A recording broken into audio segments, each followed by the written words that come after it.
아멘.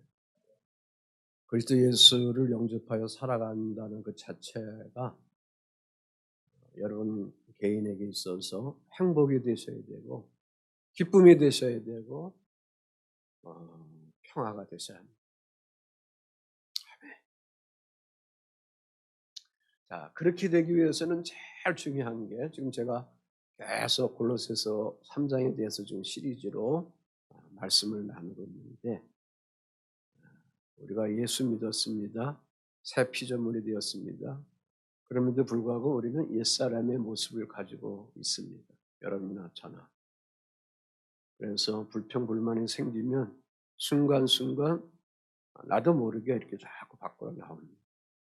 얼굴 표정이 울그락불그락 되고 또 더 강하면 또 삿대질도 하고 입이 열려서 또 심한 소리도 하고 뭐 등등 이런 모습들이 나오게 됩니다. 그것을 위해서 우리 각자에게 있는 이 마음, 생각, 이 감정을 잘 다스릴 줄 아는 여러분이 돼야 주님이 원하는 그런 최고의 작품으로 만들어져 가게 될 줄 믿습니다. 오늘 이제 그 말씀을 본문을 통해서 함께 나누겠습니다. 마음을 다스리는 생활 자세다 그랬습니다. 우리 그리스도인들에게 있어서 사람들과의 너와 나의 상호 관계에 있어서 첫째 딱 볼 때, 서로 볼 때 첫 인상이 아주 좋아야 합니다. 편안하다, 온유하다, 마음이 쏙 든다 하는 꺼리낌 없는 그러한 모습이 여러분의 이 얼굴에서 먼저 나타나야 합니다. 굉장히 중요합니다. 그 다음에 언어 속에서 드러나야 될 줄 믿습니다. 우리는 성도다 그랬습니다. 하나님께 부름받은 사람이다. 하나님으로부터 부르심을 받은 자. 그래서 말씀 속에 성령님이 사도를 통해서 강조하는 것은 그러면 사랑을 받는 사람답게 그렇게 좀 살아가라. 그렇게 우리에게 당신의 말씀을 우리에게 전해주시고 있습니다. 그런데 문제는 여러분이나 저나 여러분이나 사람들에게 상대방에게 사랑스러움을 받게끔 제대로 살아가지 못할 때가 종종 있다. 그 이유가 뭘까? 불평이라는 거죠. 불평. 여기 13절 말씀에도 불만이 있거든 그랬어요. 불만이 있거든. 불평, 불만이 있기 때문에 그렇습니다. 원망이 있기 때문에 그렇습니다. 그래서 주님이 사도를 통해서 말씀해 주십니다. 너희가 국민의 옷을 입으라, 자비의 옷을 입으라, 겸손의 옷을 입으라, 온유의 옷을 입으라, 오래 참음의 옷을 입으라. 그러면서 하시는 말씀이 13절에 서로 용납하라, 서로 용서하라, 그 다음에 사랑을 더하라. 사랑을 더하라. 그래서 모든 것을 품으라, 포용해 주라. 그렇게 말씀해 주시고 있습니다. 그러면서 13절에 사랑은 서로를 완전하게 묶는 띠다.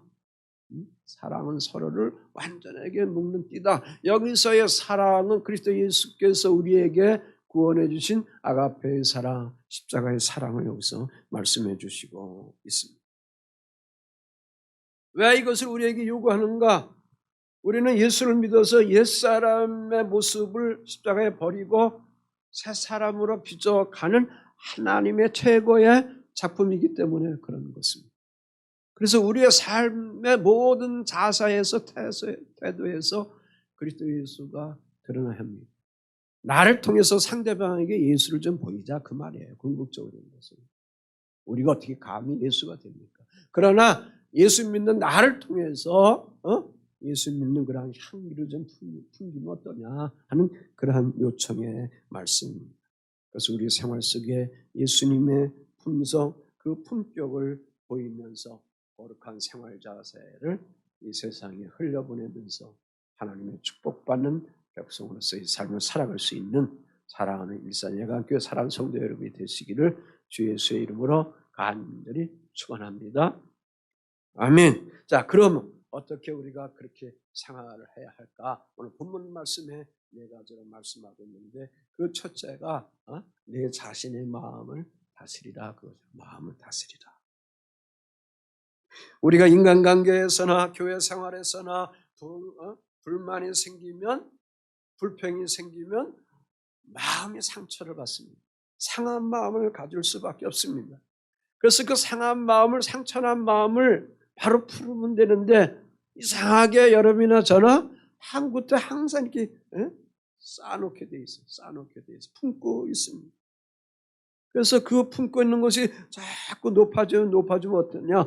어느 시점이 가면 나도 모르게 그것이 근거가 되어서 다툼이 되고 갈등이 될 수밖에 없게 되는 것입니다.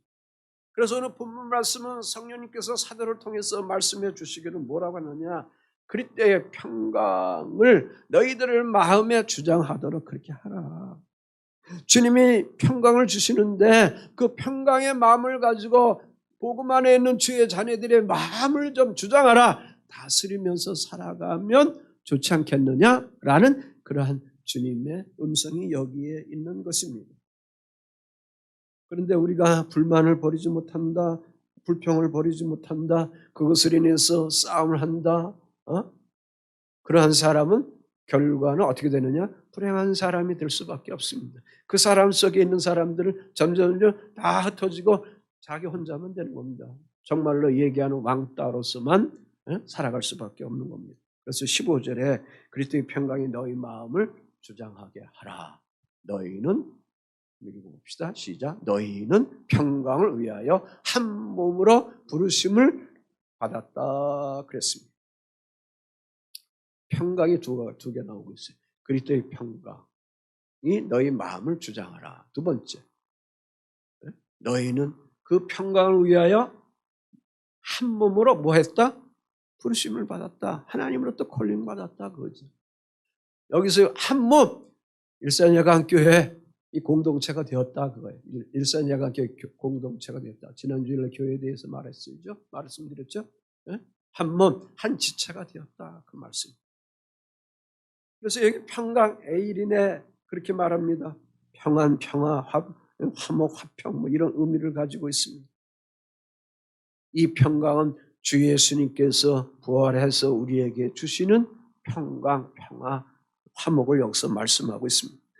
요한복음 14장 27절에 평안을 너희에게 끼치노니 곧 나의 평안을 너희에게 주노라. 내가 너희에게 주는 것은 세상이 주는 것과 같지 아니하니라. 너희는 마음에 근심하지도 말고 두려워하지도 말라. 그리스도 예수께서 주시는 그 평강이 우리 마음을 주장하면 근심 걱정이 떠나게 돼 있어요. 근심 걱정이 될 수밖에 없는 삶의 환경과 처지 뭐 여러 가지들이 많이 있지만 그리스도의 평강이 주시는 그 평강의 양이 여러분 속에 강하게 지배하게 되면 그 근심 걱정될 수밖에 없는 삶의 환경의 모든 것들, 자녀의 문제, 물질의 문제, 일터의 문제 등등의 모든 문제가 아직도 쌓여있지만 그 쌓여있는 가운데도 주님이 주신 평강의 마음을 가지고 하나하나 정복하면서 평정을 이루어가면서 열매 맺어 나가도록 만들어 가게 된다 그 말씀입니다. 반면에 평강의 마음을 갖지 못하고 불안하고 걱정하고 불만 가운데에 나의 부족한 문제들을 자녀의 문제들을 해결하려고 합니다. 일터의 문제를 해결하려고 합니다. 형제 자매들의 그 관계의 문제를 해결하려고 합니다. 그러려면 나중에 매 어떻게 신경이 날카로워. 그래서 어떤 사람이 대화하다가 조금 자존심 상하면 나도 모르게 팍 일어나가지고 눈이 뒤집어지고 핏대가 나오고 그러는 거예요. 인간의 타락된 본성 때문에 그런 거예요. 여러분이나 저나 똑같습니다. 그런데 예수님이 주시는 평강은 신비하게 주님이 주시는 그 평강이 우리 마음에 확 들어오면 근심도 없어지고 두려움도 없어지게 됩니다. Don't worry, 두려움도 없어지게 됩니다. 아멘. 예수님께서 부활하셨어요. 사랑하는 제자들에게 찾아오셨어요. 찾아오셔서 첫 마디가 뭐예요? 너희에게 평강이 있을지어다. 그 다음에 성령을 받으라. 그렇게 말씀했습니다. 그러니까 이 평강이라는 것은 나 자신도, 교회 공동체도, 우리 가정도 다 이 평화를 누려나가야 될 줄 믿습니다. 지금 제자들이 예수님이 죽으셨어요. 막 여러 가지 권력과 정치 힘에 두렵고 있을 때 부활의 예수님이 말씀대로 그들에게 나타나서 하신 말씀이 바로 그거예요.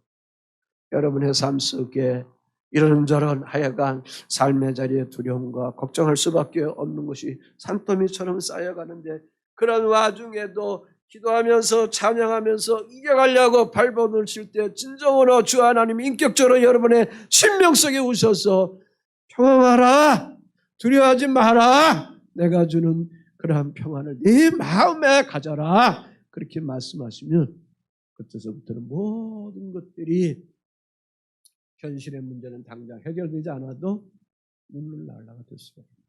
왜? 내 마음을 주님이 주장하고 계시기 때문에 그렇습니다. 그걸 여러분이 좀 체험하셔야 돼요. 아멘. 너희 마음을 주장하라. 여기 주장하라는 영어의 그 명사는 룰이야, 룰. 근데 동사는 뭐냐면 지배하다, 다스리다, 그런 뜻이에요. 그러니까 거룩함으로 사랑받는 자답게 살아가기 위해서는 오늘 우리들의 삶 속에 잘못된 인간관계를 통해서 불평불만들이 내 마음을 지배할 때가 있는데 그럼에도 불구하고 그리스도의 평강이 주는 나의 마음을 주장하게 하면 그것이 주님이 주시는 그 마음으로 평강으로 지배하게 되면 마음을 다스리면 불만된 마음도 버릴 수가 있게 됩니다. 불평한 마음도 버릴 수가 있는 겁니다. 근데 이걸 버리지 못하면 어떻게 됩니까? 다 다툼이 되고 갈등이 되고 상처가 될 수밖에 없게 되는 것입니다. 주님이 왜 이런 것까지 우리에게 말씀하시는가? 복음 안에 있는 천국 시민된 백성들은 평화롭게 살아가기를 원해서 그런 거예요. 오늘 세계인들이 평화 말로 얘기하지만 거기에는 다 정치적인 이슈의 평화가 있고 물질적인 그러한 목적의 평화가 있고 권력에 있는 그러한 평화가 있는 가증된 거짓된 평화지. 거기에 우리가 속으면 안 돼. 세상의 소리에 속으면 안 돼. 진정한 평화는 부활의 예수께서 주시는 평강이 여러분에게 여러분의 인격에 지배될 때에 여러분 마음속에 이러한 진정한 평화가 주어져서 불망스럽고 불평스럽고 원망스러운 그러한 삶의 일들이 있다 하더라도 순간 주님 앞에 내려놓고 억울함 속에 있다 하더라도 주님 주신 평화를 가지고 하나하나 풀어갈 수 있는 그러한 담대함과 용기가 일어나게 되는 줄 믿습니다. 이게 그리스도인들의 정신적인 가치다. 아멘.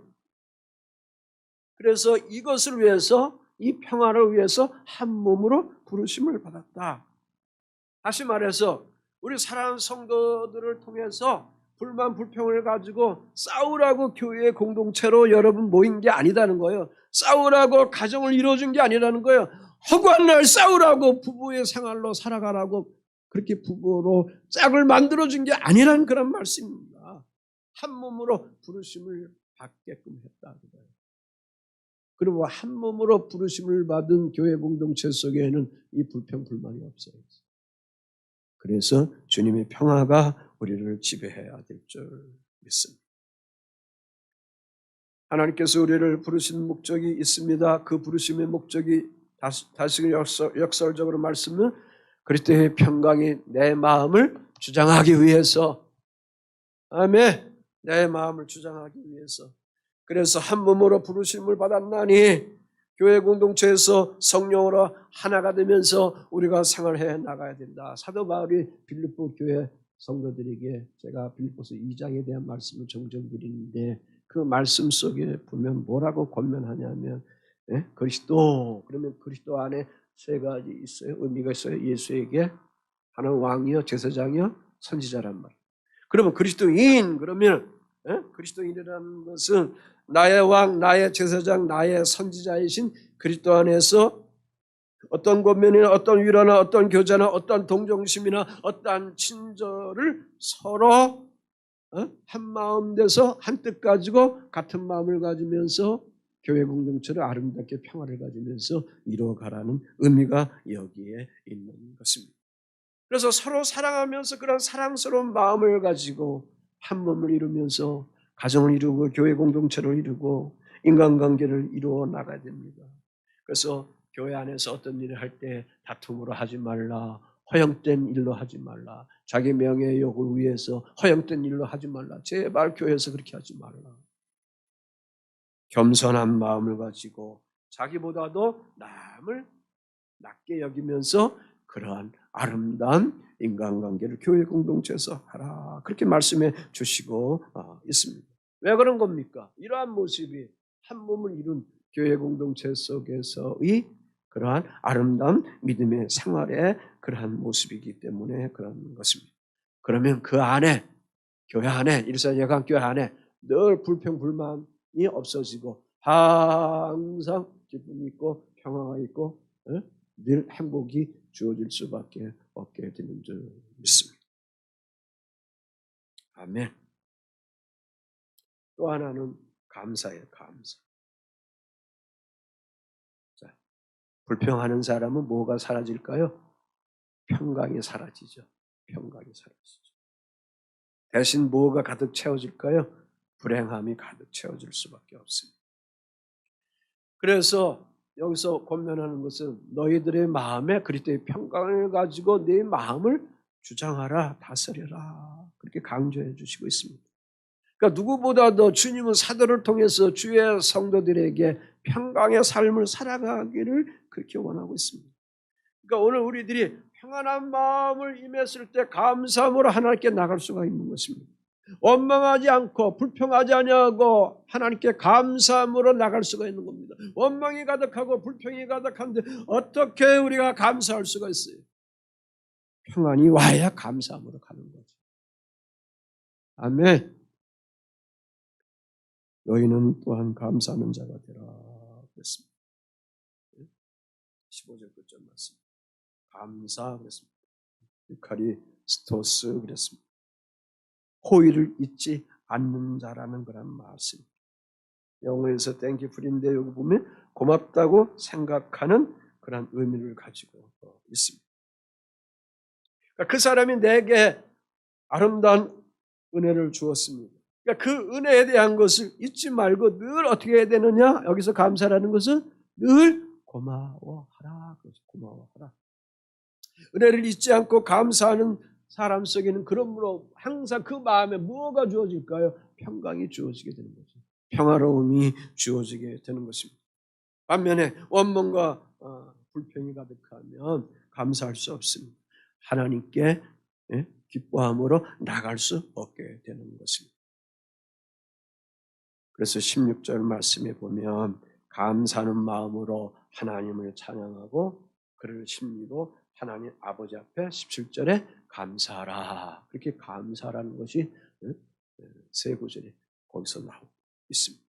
그러니까 하나님께서는 복음 안에 있는 주의 자녀들의 감사함을 아주 기뻐 받으시기를 원하시고 있다. 시편 50편 23절 한번 읽어보겠습니다. 시작. 감사로 제사를 드리는 자가 나를 영화롭게 하나니 그의 행위로 옳게 하는 자에게 내가 하나님의 구원을 보리다. 아멘. 하나님의 구원이 뭘까? 여러분의 삶 속에 이런저런 힘든 것들이 있을 때에 평강의 마음이 주어졌습니다. 감사, 그 어려운데도 감사함으로 하나님께 나갑니다. 그 삶의 문제를 주님이 그것만 받으시고 가만히 있다고 계시느냐? 그때는 당신이 일을 하시겠다는 거죠. 초월적인 일을 하시겠다는 거죠. 놀라운 기적의 일들을 하시겠다는 거죠. 우리가 생각할 수 없는 그 이상의 일들을 창조주 하나님께서 하나님의 형상으로 빚어진 여러분의 삶의 문제, 자녀의 삶의 문제를 깨끗하게 해결해 주시겠다는 그러한 하나님의 약속이신 것입니다. 아멘. 그래서 감사하는 자가 하나님을 영화롭게 한다. 영광스럽게 올려나가게 되는 것입니다. 우리는 예수 믿고 있습니다. 그런데 생활 가운데 못남이 있고 허물이 있고 잘못된 본성들이 나타날 수밖에 없는 그런 연약한 사람들의 우리들이 처하고 있습니다. 그럼에도 불구하고 주 하나님께서는 오늘 우리들을 향하여 그리스도 예수를 영접한 우리들을 향하여 택해 주셨습니다. 더 나아가서 우리를 하나님의 기업으로 택해 주셨습니다. 골로새서 1장 12절에 우리로 하여금 빛 가운데서 성도의 기업의 부분을 얻기에 합당하게 하신 아버지 하나님께 감사하게 하시기를 원한다. 그랬습니다. 연약함 가운데도 복음 안에 거하니 이렇게 하나님께서 우리를 하나님 나라의 기업으로 우리를 택해 주셨습니다. 그 하나님께 대하여 감사함 속에 살아가라. 그러므로 오늘도 항상 우리의 정신 무장 속에는 뭐냐? 하나님께 향한 감사하는 정신이 늘 채워져 나가야 될 줄 믿습니다. 아멘. 본문 16절 말씀 한번 읽어보겠습니다. 시작. 그리스도의 말씀이 너희 속에 풍성히 거하여 모든 지혜로 피차 가르치며 권면하고 시와 찬송과 신령한 노래를 부르며 감사하는 마음으로 하나님을 찬양하고. 마음의 평강을 주장하라 그랬습니다. 감사하는 생활을 하는 자가 되자 그랬습니다. 지금 말씀은 말씀 안에 거하면서 살아가자 하는 말씀. 첫째, 그리스도의 말씀이 너희 속에 풍성히 거해야 된다 그랬습니다. 그러니까 예수 그리스도께서 선포하신 말씀이 우리 속에 풍성히 거하여야 기록된 하나님 말씀, 이 성경에 기록된 하나님 말씀을 우리가 늘 묵상하며 읽으며 탐독하면서 하는 것이 늘 무장되고 채워져 있어야 비로소 그러한 사람들이 하나님께 감사할 수가 있는, 평강할 수가 있는. 아멘. 더 나아가서 시와 찬송과 신령한 노래로 하나님께 찬양하면서 감사하면서 내 마음을 가지고 하나님 아버지 앞에 능히 나갈 수 있게 되는 것입니다. 하나님께서 우리 인간은 영적인 존재로 지어주셨다 그랬습니다. 그런데 이러한 우리 자신이 매일매일 허구한 날 불평불만으로 가득 채워진 인생의 삶을 살아간다면 오늘 이렇게 제가 여러분에게 은혜로운 말씀을 선포하는데도 하나도 꽂히지 않습니다. 다 튕겨나갑니다. 다 튕겨나갑니다. 당신이 좋으니까 하는 소리지 뭐. 나는 지금 힘들어. 당신이 내 마음에 들어와 봤어 목사님? 그렇게 반응한다. 다 여기다가 성벽을 다 쳐버리고 만단 말이에요. 그러니까 우리 마음이 메말라집니다. 마음만 메말라질까요? 말씀이 메말라질 수밖에 없죠. 그러니 그 삶 속에 기쁨이 있을까요? 감사가 있을까요? 찬송이 있을까요? 아무것도 못하게 되는 거예요. 그래서 감사는 회복하게 하는 그 일이 바로 하나님 말씀으로 회복할 수 있게 되는 것이고, 그 하나님 말씀을 힘입을 때에 어려운 삶의 일들도 능히 이겨갈 수 있는 그러한 에너지가 여러분 심령 속에서 올라올 수 있도록 그렇게 성령 하나님께서 응원해 주시고 축복해 주시는 줄 믿습니다. 그러니까 하나님 말씀이 나에게 에너지가 되고 나에게 힘이 되면 그 말씀을 가지고 믿고 나갈 때에 내게 능력 주시는 자 안에서 내가 모든 것을 할 수 있다는 이 말씀이 나에게 주의 영을 통해서 꽂혀졌을 때, 인격적으로 믿음으로 받아졌을 때에 그 믿음 가지고 하나님 그래요, 감사해요. 내 현실의 문제를 해결은 안 됐지만 이 말씀에 의하여 입각해요. 내가 주님께 갑니다. 아멘. 이 존재성에 대한 걸 주 앞에 올려드려 나갈 때에 성령 하나님께서 그걸 받으신다. 우리 자신은 거기서 감사가 나오게 되는 겁니다. 그때 주님이 당신의 손으로 은혜로 우리를 이끌어 주시고 우리 자신도 손과 발에 힘을 얻어서 인생의 삶을 아름답게 개척하면서 다시 세우면서 믿음 생활을 하게 될 줄 믿습니다. 그래서 거기 말씀 속에 그랬어요.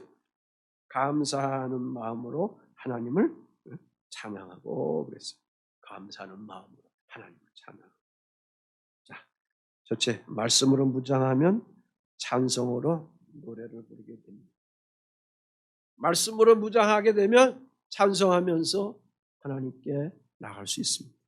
그래서 오늘 현실의 삶에 어떤 고난의 언덕이 있다 하더라도 감사할 수 있는 겁니다.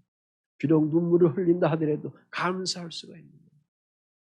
힘듦이 있다 하더라도 감사할 수 있는 거예요. 왜? 이미 내 내면에 하나님 기록된 말씀으로, 언약된 말씀으로, 생명의 말씀으로, 세상을 창조하신 기록된 로고스인 말씀으로 나에게 심어져 있기 때문인 줄 믿습니다. 반면에 말씀이 없으면 찬송 대신 원망이 나옵니다. 감사 대신 불평이 쏟아질 수밖에 없습니다. 왜 우리가 감사하지 못할까? 왜 우리가 찬양하지 못할까? 왜 그럴까? 그것은 내 마음속에 자꾸 뭐가 들어오기 때문에 그러냐? 하나님 말씀보다는 세상의 소식, 세상의 소리, 인간의 욕망의 소리, 인간의 안목의 자랑, 이런 것들이 나를 지배하기 때문에, 내 생각을 지배하기 때문에 하나님께 감사하면서 찬양하면서 나갈 수가 없는. 그러나 그 어려운 가운데도 기록된 하나님 말씀으로 내 심령이 풍성하게 무장되어 있으면 세상이 가둬잡는 이런저런 잡다한 소리가 있다 하더라도 거기에 흔들리지 않고 꿋꿋하게 하나님이 성취하는 그 영광의 그날을 향하여 오늘도 내일도 기도하면서 눈물도 흘리면서 감사하면서 평강을 가지고 아직 현실의 문제는 해결되지 않지만 능히 갈 수가 있는 거예요. 이게 기독교인들의 놀라운 기적의 삶이고 또 신앙의 힘입니다. 이것이 없으면 오늘 우리는 믿음 생활을 못합니다. 여러분이나 저나 마찬가지입니다. 간증 하나 하겠습니다. 이경호 사모님 아버님이 저의 장인 어른이죠. 네. 그래서 7일 날 입간 예배 할 때에 거기서 일어났던 아름다운 소식을 좀 나누겠습니다. 자, 입간 시신을 관에 모시기 전에 입간을 합니다. 염을 해서 다 끝나면 그 안치실 안에 우리가 갑니다. 가면은 이제 자녀들, 또 형제들, 또 교우들이 이렇게 가게 돼서 그래서 이제 관들어가기 모시기 전에 이제 그 얼굴을 우리가 보게 되잖아요. 그래서 준비하는 분들에게 제가 그랬어요. 꼭 화장을 좀 시켜주세요. 그랬어요. 그래서 화장을 우리가 해놨어요. 그러면서 이제 뭐 큰아들, 둘째 아들 그렇게 하면서 이제 쭉 돌아가면서 한마디 하고 얼굴을 잡고 하여간 머리를 부둥고 그러면서 이제 축복합니다. 이때 이제 장모님이 얘기를 하려고 합니다. 자, 장모님 원혁수 권사님이 이런 말씀하십니다. 여보 붙잡고 여보 사랑해요. 여보 사랑해요. 자, 그러면서 이제 그 어른이 찬송을 하는 거예요. 254장 우리 1절만 한번 합시다. 내 주의 십자가 보여.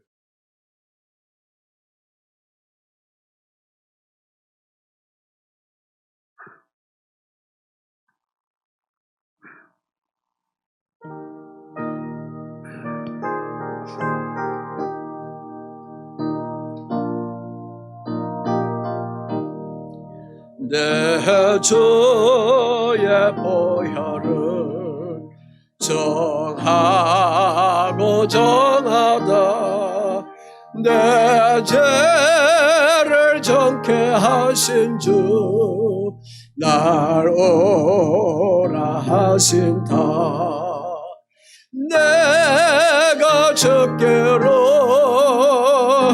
지금 가오니 십자가의 보혈로 날 씻어 주소서.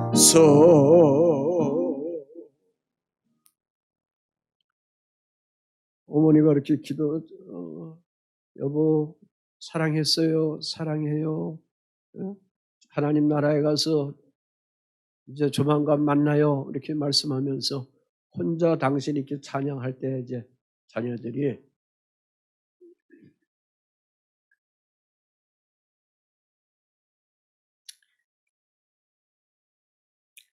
울지 마, 울면 내가 자꾸 울어.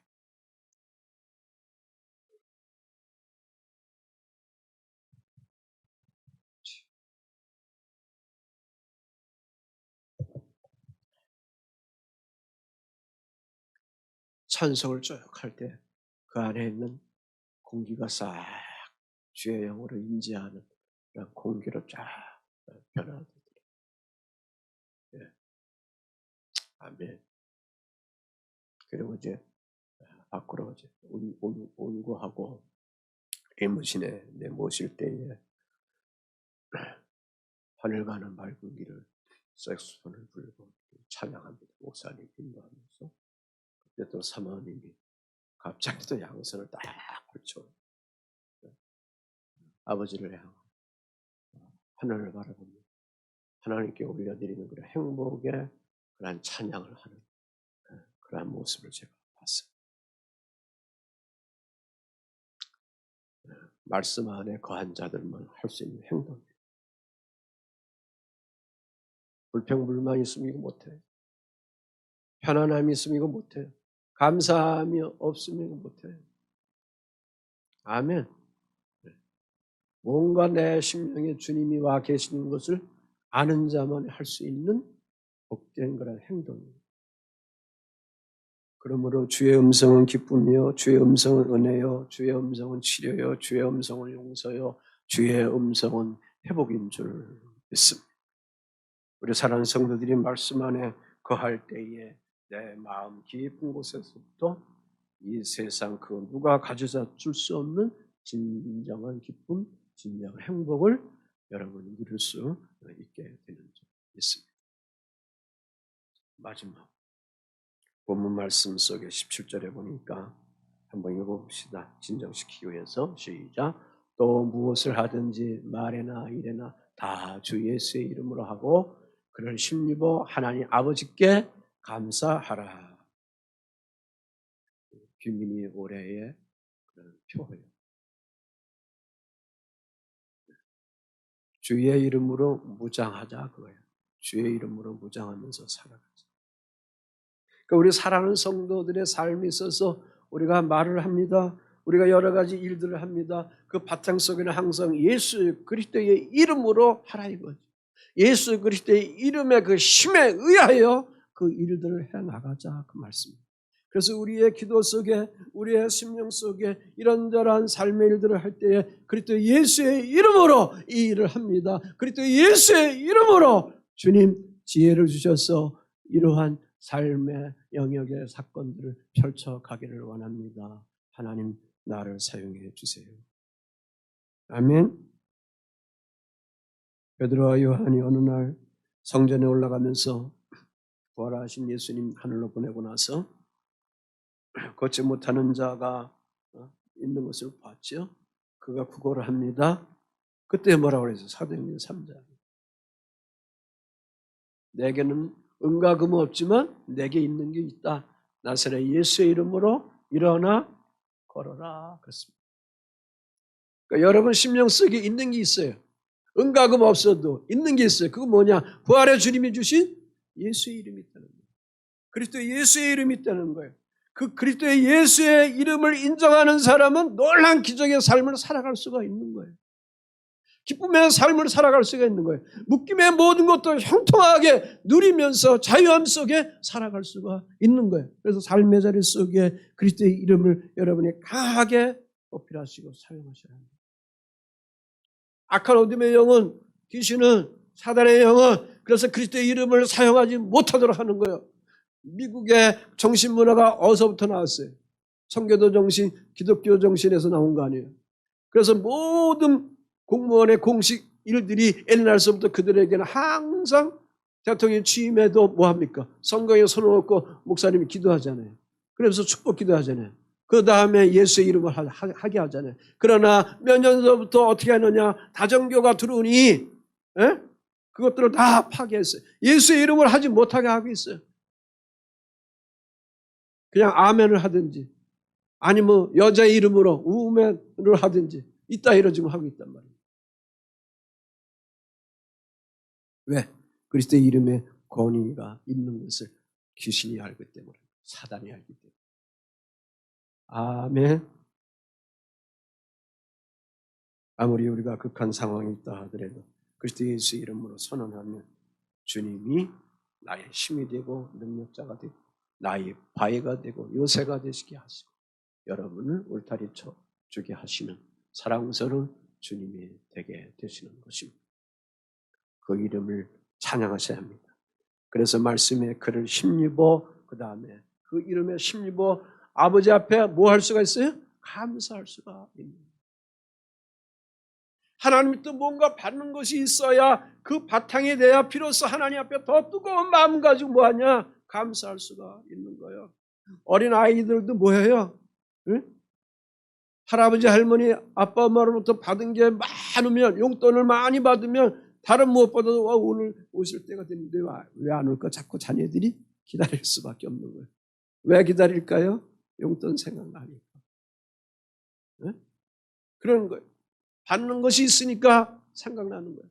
그분에 대해서 뜨겁게 생각할 수밖에 없는 거예요. 오늘 우리들도 마찬가지예요. 그리스도 예수를 의지하고 주께서 주신 힘을 가지고 모든 일들을 하면 그 결과를 통해서 이런 결과가 나왔을 때 하나님이 그 현장 그 시대는 그때는 그 시점에는 몰랐는데 후일에 보니까 하나님이 이 일들을 이렇게 진행하기 위해서 오늘 나를 여기에 몰아넣으셨구나. 요 중간에 몰아넣으셨구나. 지금 막 꼭지점에 지금 와 있도록 하시는구나 하는 것을 알고 그 결과 속에 하나님이 이렇게 해주셨구나. 그 다음에 어떻게 하는 거예요? 아버지 앞에 감사할 수밖에 없는 거예요.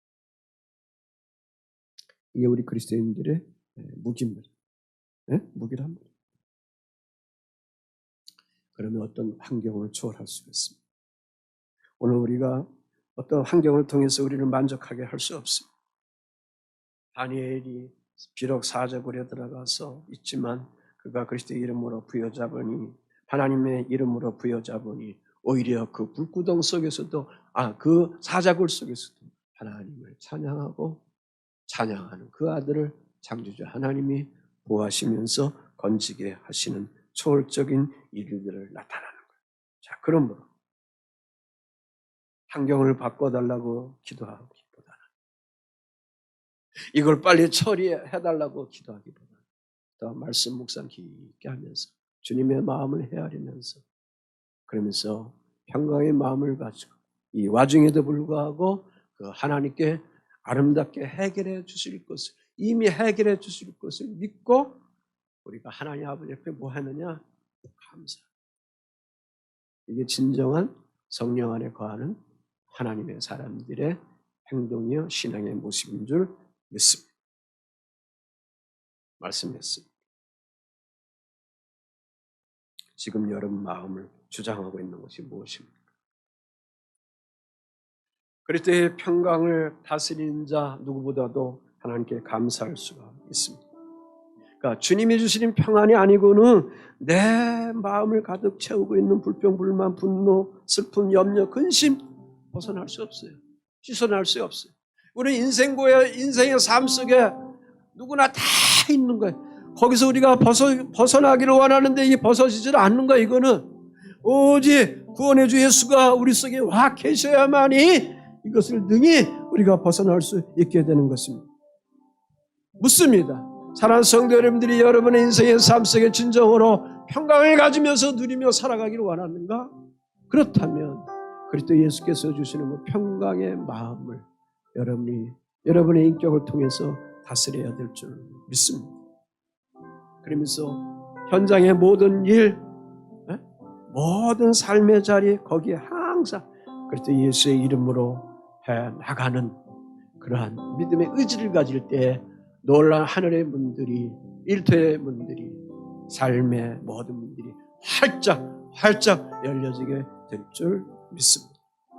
이런 믿음을 가지고 또 한 주간 하나님께 감사하면서 평강을 누리면서 살아가는 사랑교회 여러분이 되시길 주의 이름으로 응원하고 축복을 드립니다.